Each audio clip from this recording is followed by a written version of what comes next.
Apparently, if you lie to ChatGPT, you can get it to generate you better results. And in today's video, I'm gonna show you an example of me doing exactly that for a real client account. Okay, so this is gonna be an interesting one. I had a lot of fun with it, so without further ado, let's check it out. So I've been seeing a lot of posts like this one, where it says, AI models tend to do better if you threaten them with violence.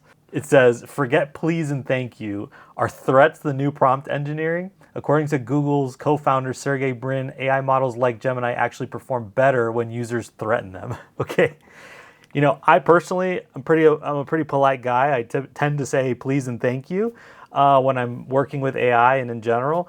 But I decided to kind of give this a try. Okay. So I didn't actually threaten it, but I had the idea of what if I could put extra pressure onto ChatGPT to help me create even better ads, right? So that's exactly what I did.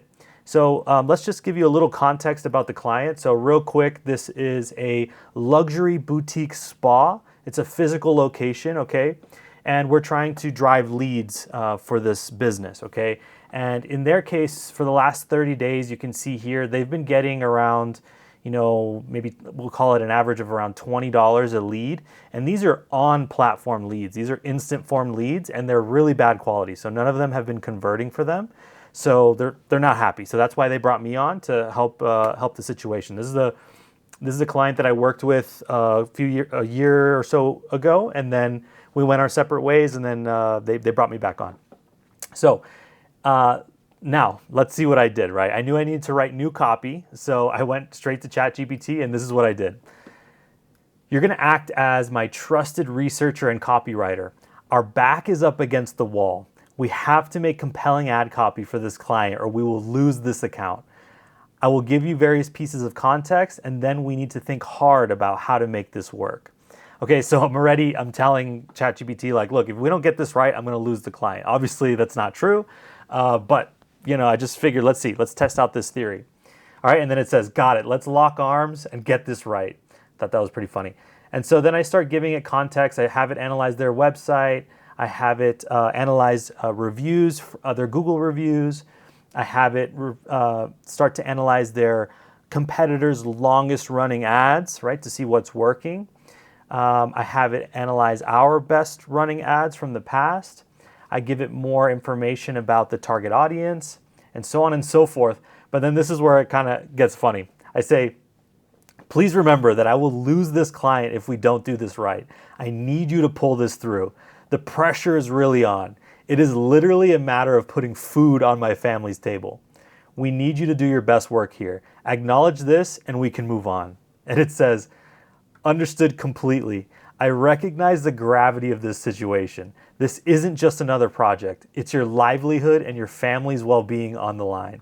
I'm fully committed and will pour everything I have into delivering copy that deeply resonates, differentiates clearly, and moves the needle. I'm ready and fully invested.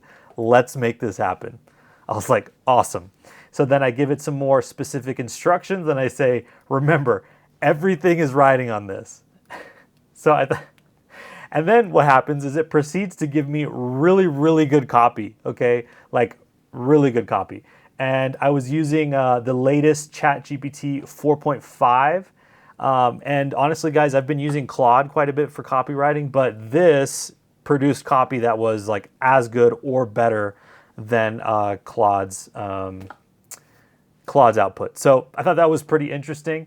But anyways, so we can look at what actually happened now. I basically prompted it. I tweaked it a little bit more to get exactly what I wanted out of it.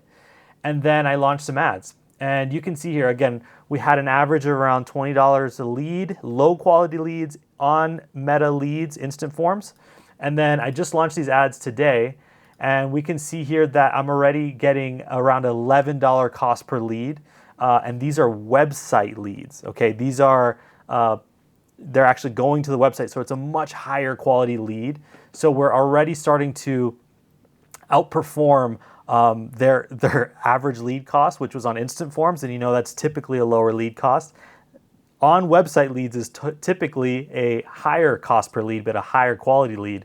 But in this case, I have the best of both worlds. I have a lower cost per lead and a higher quality lead, which is super interesting. So basically, putting a lot of pressure on ChatGPT worked, and I'm gonna continue to play with this and see, what can I tell it?